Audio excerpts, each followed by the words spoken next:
Σαν σήμερα, στις 10 Ιουνίου το 323 π.Χ. πέθανε ο Μέγας Αλέξανδρος. Μια ιδιάζουσα προσωπικότητα. Αυτός που η ιστορία του έδωσε τον τίτλο ως Μέγας. Είτε τον αγαπάς, είτε τον μισείς, είτε βρίσκεσαι κάπου στο ενδιάμεσο, δεν μπορείς καθόλου φυσικά να τον αγνοήσεις. Αυτός που, όπως μας λέει ο Πλούταρχος, στην εκστρατεία του δεν είχε την τύχη καθόλου μαζί του. Και όπως λέει στο βιβλίο του περί Αλεξάνδρου τύχης η αρετής, με τη θέληση του όμως υπέτασε και τους καιρούς και τους τόπους. Σαν σήμερα πέθανε 33 χρονών Αλέξανδρος ο Μακεδόν, αυτός που η ιστορία τον έχρισε ως τον μέγιστον όλων όσων έχουν περάσει ιστορικών προσώπων. Άνθρωπος που άλλαξε την ανθρωπότητα όσο κανείς άλλος στο πέρασμά της.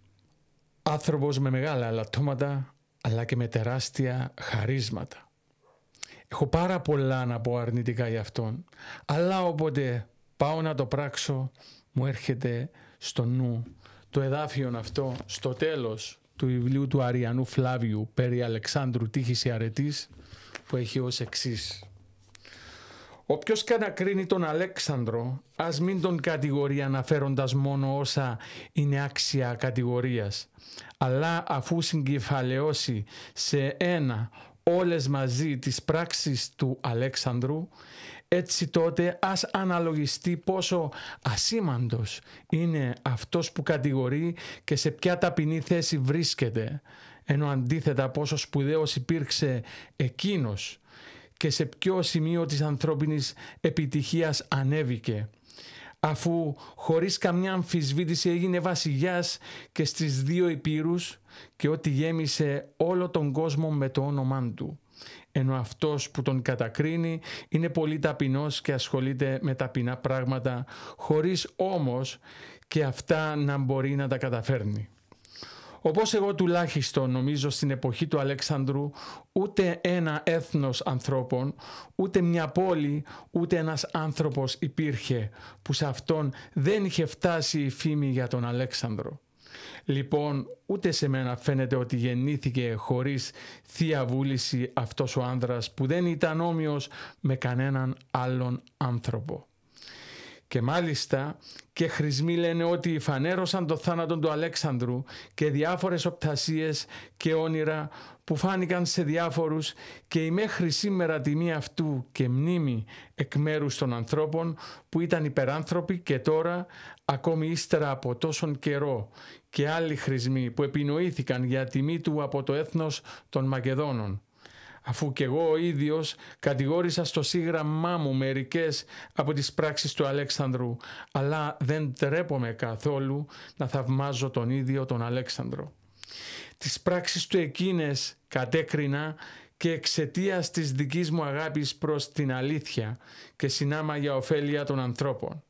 Γι' αυτό κιόλας και παρακινήθηκα να συγγράψω αυτό το έργο, όχι κι εγώ χωρίς θεϊκή παρακίνηση. Τι να πω δηλαδή εγώ για τον Αλέξανδρο? Our world is gone now. I'm the last left alive. Whether that's a blessing or a curse, who by Hades would know. But I've paid my price in blood. And in broken dreams.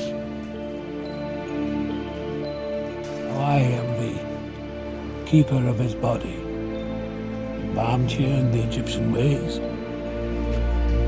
I followed him as Pharaoh, have now ruled 40 years. I am the victor. But what does it all mean when there is no one left to remember the great cavalry charge at Gaugamela? Or the mountains of the Hindu Kush, when we crossed 100,000-man army into India. They say we were the greatest fighting force ever known to man. Greater even than the expedition to Troy. But how can I say it? How can I tell you what it was like to be young, to dream, big dreams, to believe when Alexander looked you in the eye, you could do anything, anything. In his presence, by the light of Apollo, we were better than ourselves. Truly, I've known many great men in my life, but only one Colossus. And only now when old do I understand who this force of nature really was.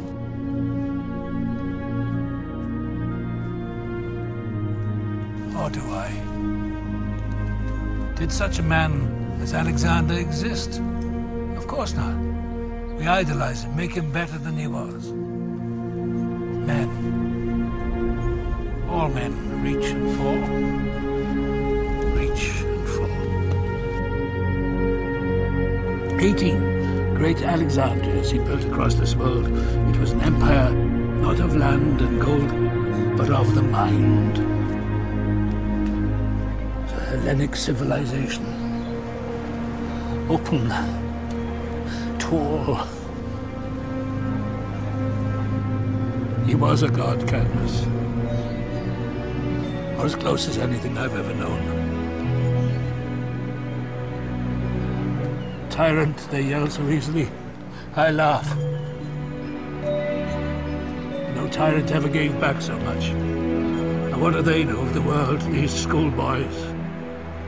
They have never seen the great cavalry charge at Gaugamela, or the mountains of the Hindu Kush, when they crossed 100,000 in an army into India. It takes strong men to rule. Alexander was more. He was Prometheus, a friend to man. He changed the world. Before him there were tribes, and after him all was possible. There was suddenly a sense the world could be ruled by one king and be better for all. But the truth is never simple. And yet it is.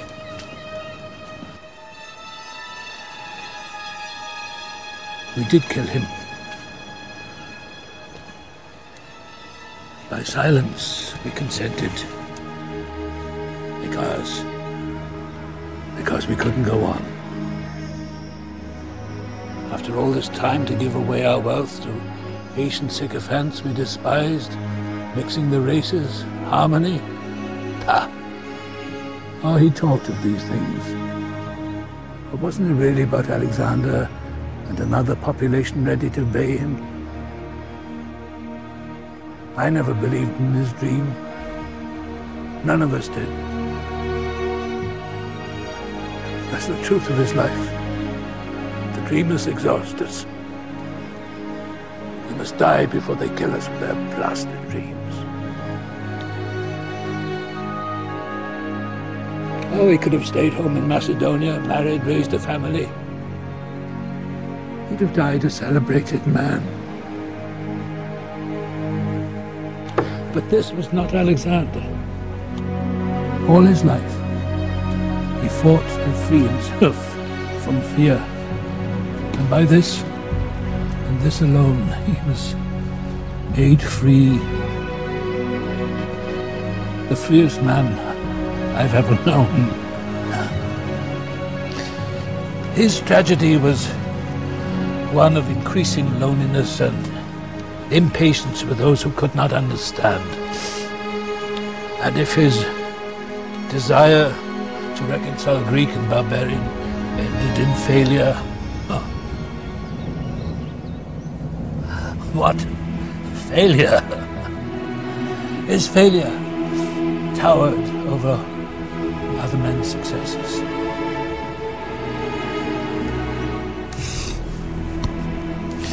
I've lived long life, Cadmus.